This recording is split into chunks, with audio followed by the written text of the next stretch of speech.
Is it not just simply the case that if we have fewer guns and better controls on guns, there will be fewer murders?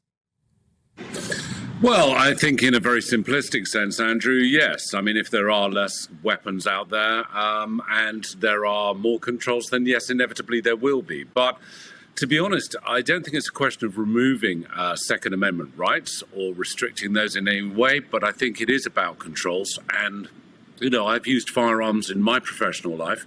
I'm not opposed to people having firearms, as long as they're suitably managed and they're also in the hands of people that responsibly can hold them and manage them. And I think some of the requirements that President Biden has pushed through aren't that restrictive to legitimate firearms owners.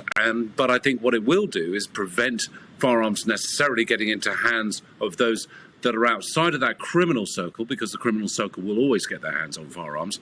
But it will minimize, hopefully to a certain extent, some of the controls on people that could be seen as a liability, and particularly within active shooters, or especially the profile that generally fits within many of these school shootings. Errol Moorcock, can I ask you, what do you feel about Joe Biden's response to this? Well, I mean, his response did have some bipartisan support. Certainly, it's coming from a place that the whole country, regardless of your political affiliation, you know, something needs to happen.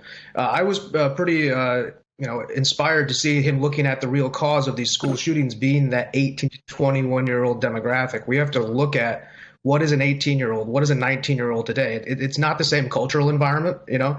And so restricting access to young people who aren't properly trained. I work in the defense industry myself.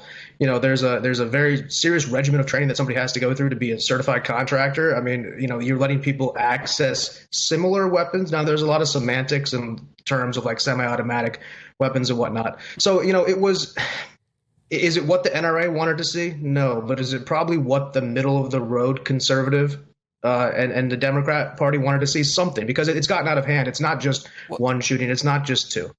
Errol, maybe you can help me with this, because obviously we're speaking here from overseas. We're not in the US. We're not immersed in this debate. And from our perspective, it sometimes feels like any kind of attempt to regulate gun ownership or any movement, such as what we're seeing from Joe Biden now, is interpreted by the NRA and certain conservative groups as just being a horrific threat to their Second Amendment rights. Why is there this knee-jerk reaction all the time to any attempt to improve matters?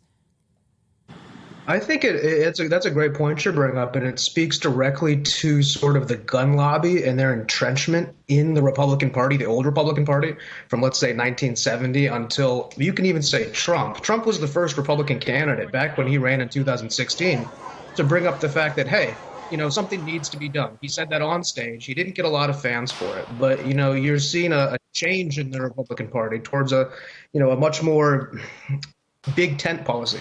And so, you know, that knee-jerk reaction, the NRA simply doesn't have the pull they used to have. I'm a card-carrying member of the NRA, but I can tell you when I first bought a weapon, there was no training. I was 18 years old. I'm a responsible person. I grew up with firearms. I understand what I'm doing.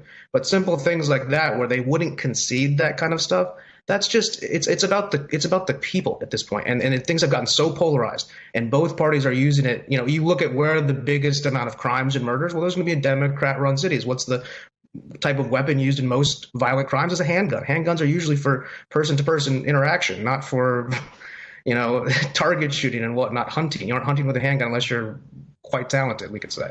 So, I mean, you know, we have a different party, is what I'm trying to say.